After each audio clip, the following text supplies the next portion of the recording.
Ara m'han criat era un tècnic de València. A la universitat tenia màquines i quan sortia d'allà que feien un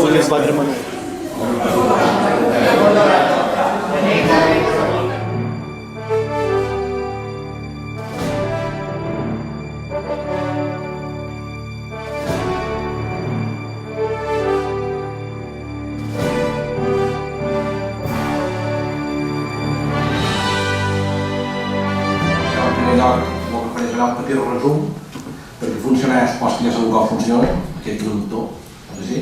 Veniu aquí, entreu dins la pàgina web de la Corporació, que són errors tècnics i filològics, és a dir, per exemple, plurals que no feia bé, femenins per tant, no? Picoteamo, que és el pipallam, en lloc d'art tumbos, fent títeres aquí. Els canvis totals de la versió 0 més 2.0 són els següents. Han fet 2.700 canvis de lèxic. Això què vol dir? Vol dir que això d'entre paraules noves que hem afegit que no eren en el diccionari original dels que partíem, o bé molt per damunt tècnicament tot el que hi ha darrere aquesta pàgina web que se dedica a traduir l'esquicicaris mallorquí.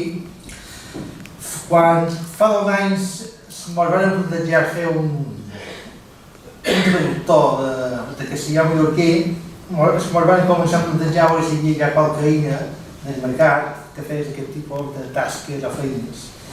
I curiosament van trobar un sistema que es diu sistema Apertium, que és un sistema que en el món informàtic se diu de codi obert, GNU, que vol dir que qualsevol persona en pot fer ús i el pot modificar.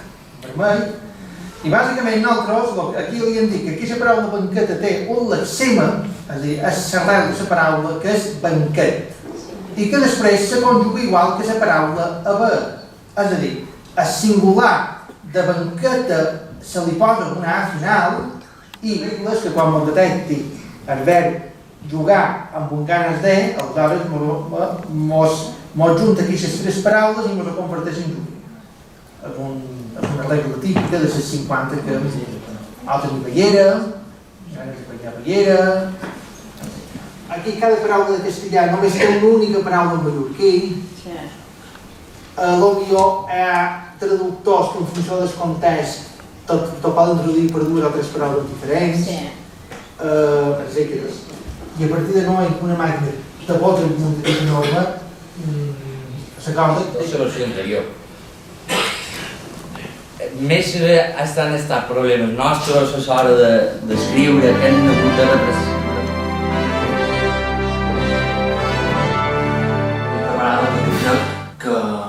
Que és la realitat, vull dir que la gran força que ha tingut el balearisme, i sobretot en aquests darrers anys, que està quan ha agafat força, com ara explicarem, ha estat gràcies a través de les xarxes socials. De fet, molts dels qui ens coneixem a dia d'avui i que som aquí ara, de diferents entitats, com hi ha aquí SGAP, la Cabrit i Bassa, l'Associació de Veïnats dels Molinats, etc.